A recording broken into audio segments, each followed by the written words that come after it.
জানেন যে গতকাল সোয়া দুটো নাগাদ এখানে একটা বিধ্বংসী আগুনের সৃষ্টি হয় এবং আমাদের 37টা ফায়ার ব্রিগেড ইউনিট এবং আমাদের army navy answer specially fire brigade সকলে মিলে আমরা রাত 8:30 পৌনে 9টা নাগাদ আগুন সম্পূর্ণ নিয়ন্ত্রণে আনতে আল্লাহর রহমতে সক্ষম হই। আমাদের ড্যামেজ অ্যাসেসমেন্টের কাজ চলছে।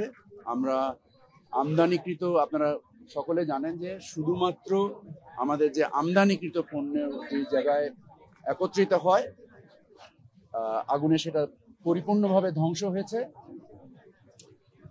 ধ্বংসের পরিমাণগত, অর্থনৈতিক পরিমাণ এবং ওজনের পরিমাণ এই দুটোকে আমরা নির্দিষ্ট করার চেষ্টা করছি এবং এর সাথে সংশ্লিষ্ট খাত ভিত্তিক নির্ণয়েরও আমরা চেষ্টা করছি।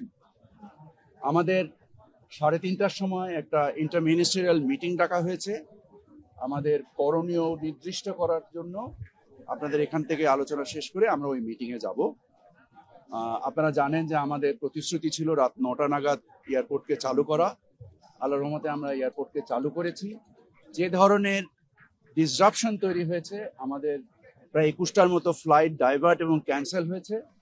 আমরা যাত্রী সাধারণের কষ্টকে লাঘব করার জন্য আমরা একটা অর্ডার ইস্যু করেছি, যার মাধ্যমে আগামী 3 দিন যত নন শিডিউল এক্সট্রা ফ্লাইট আসবে তার সমস্ত রকম মাশুল এবং তার সমস্ত রকম খরচ আমরা মওকুফ করে দিয়েছি, যার ফলে যাদের ভিসা জটিলতার কারণে বিদেশ যাওয়ার ক্ষেত্রে এবং যাদের বিভিন্ন মানে প্রয়োজনে, চাকরির প্রয়োজনে, চিকিৎসার প্রয়োজনে, আত্মীয় স্বজনের সাথে দেখা সাক্ষাতের প্রয়োজনে যে সংকটটা তৈরি হয়েছে সেটা উত্তরণের উদ্দেশ্যে আমরা কাল রাত 9:10 আমাদের প্রথম ফ্লাইট অবতরণ করে এখানে। তখন থেকে এখন পর্যন্ত নিরবিচ্ছিন্নভাবে আমাদের ফ্লাইট অপারেশন চলছে। আপনাদের সাথে কথা বলার পরে আমরা যাত্রী সাধারণ যারা ভিতরে ছিলেন তাদের খাওয়া দাওয়া, হোটেল থেকে শুরু করে তাদের সেবা শুশ্রূষা নেওয়ার আমরা প্রয়োজনীয় সকল ব্যবস্থা করেছি এবং তারপরেও কিছু কিছু ব্যত্যয় থেকে যেতে পারে আমাদের প্রচেষ্টার পরেও, কারণ আমরা একত্রিতভাবে অনেকগুলো ইস্যু আমাদেরকে হ্যান্ডেল করতে হয়েছে। তো আমাদের আগ্রহের কমতি ছিল না, আমাদের প্রচেষ্টার কমতি ছিল না। এরপরেও যাত্রী সাধারণ যে কষ্ট পেয়েছেন তার জন্য আমি ব্যক্তিগতভাবে আন্তরিকভাবে ক্ষমা প্রার্থী। না, 1.5 ঘন্টা আটকে ছিল, কথাটা সত্য না। মানে 1.5 ঘন্টা আটকে থাকলে আমি ফায়ার সার্ভিসের সাথে আজকে সকালে এসে কথা বলেছি স্যার এই বিষয়ে, এবং তারা নিশ্চিত করেছে এই ধরনের কোনো ঘটনা ঘটেনি, ইমিডিয়েটলি তারা আসতে পেরেছে। আপনারা জানেন এটা একটা কেপিআই, এখানে নিজস্ব অগ্নি নির্বাপন ব্যবস্থা আছে এবং প্রথম যারা এই আগুনের ঘটনায় অ্যাপ্রোচ করে আগুন লাগার 10 থেকে 15 মিনিট, 10 মিনিটের মতো সময় লেগেছে আমি যতটুকু জানতে পেরেছি। Within 30 seconds, I'm sorry, I'm correcting my statement because Chairman Civil Aviation is here. 30 সেকেন্ডের মধ্যে আমাদের নিজস্ব অগ্নি নির্বাপন যে সংস্থা রয়েছে তারা আগুনকে অ্যাপ্রোচ করেছে। সো এরপরেও যত ধরনের অভিযোগ এসছে এটা আমলে নিয়ে আজকে যে আন্তঃমন্ত্রণালয়ের সভা হবে কিছুক্ষণ পরে, এখানে সকল বিষয় শুধু আমাদের না, অন্যান্য মন্ত্রণালয় এবং গোয়েন্দা সংস্থার তথ্য বিশ্লেষণ করে আমাদের প্রয়োজনীয় সিদ্ধান্ত আমরা নিই। এটা সামগ্রিকভাবে আমার ধারণা আপনারা প্রধান উপদেষ্টা প্রেস উইং থেকে জানতে পারবেন। আমরা আমাদের সংশ্লিষ্ট যে দুর্ঘটনাটা ঘটেছে এই ক্ষেত্রে আমরা কোনো কিছু উড়িয়ে দিব না, সকল কিছুকেই আমলে নেব। এই সকল জিনিসই অনুসন্ধানে বেরিয়ে আসবে, অনুসন্ধান করা হবে।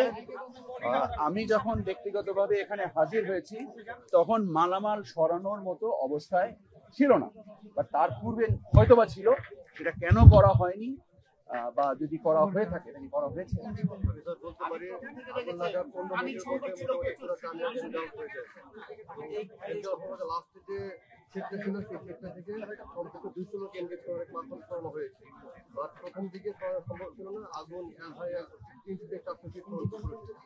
আপনারা আগুনের লেলিহান শিখা দেখেছেন।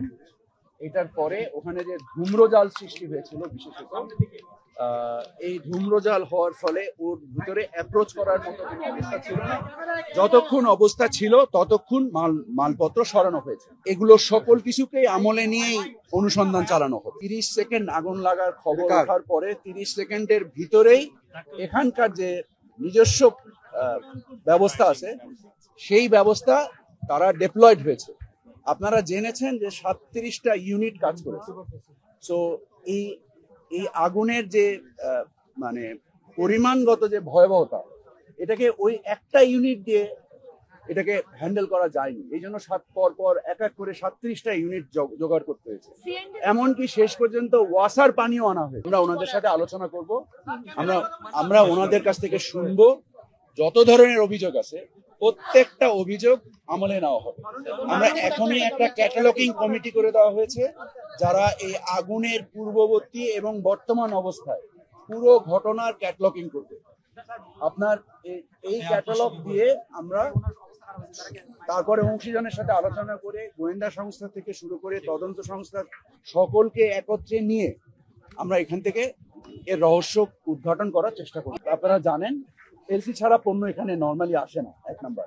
আর 2 নাম্বার হচ্ছে যে এখানে বিজিএমএর প্রতিনিধি রয়েছেন। আমাদের কালকে রাত থেকেই কার্গো আসছে। আমাদের বাণিজ্য সহায়তার উদ্দেশ্যে আমরা এই কার্গোগুলো বন্ধ করতে পারবো না। তো আমরা কালকে প্রায় সারা রাত এয়ারপোর্টে ছিলাম। আমরা একটা নতুন জায়গা এনবিআই এর সাথে সংশ্লিষ্ট হয়ে বিজিএমই আমাকে প্রতিশ্রুতি দিয়েছে যে দ্রুততম সময়ে, এবং আমরাও সরকারের পক্ষ থেকে দ্রুততম সময়ে এটাকে কিভাবে বের করা যায় আমরা সপ্তাহে 7 দিন 24 ঘন্টা কাজ করব, যেন পণ্য সরবরাহে কোনো রকম জটিলতা না হয় এবং যারা ক্ষতিগ্রস্ত হয়েছেন তাদের ইন্স্যুরেন্স কভারেজ কি আছে, আমাদের এয়ারপোর্টের ইন্স্যুরেন্স কভারেজ কি আছে, এই সকল কিছুকে মানে আমলে নিয়ে আমরা সিদ্ধান্তে উপনীত হই।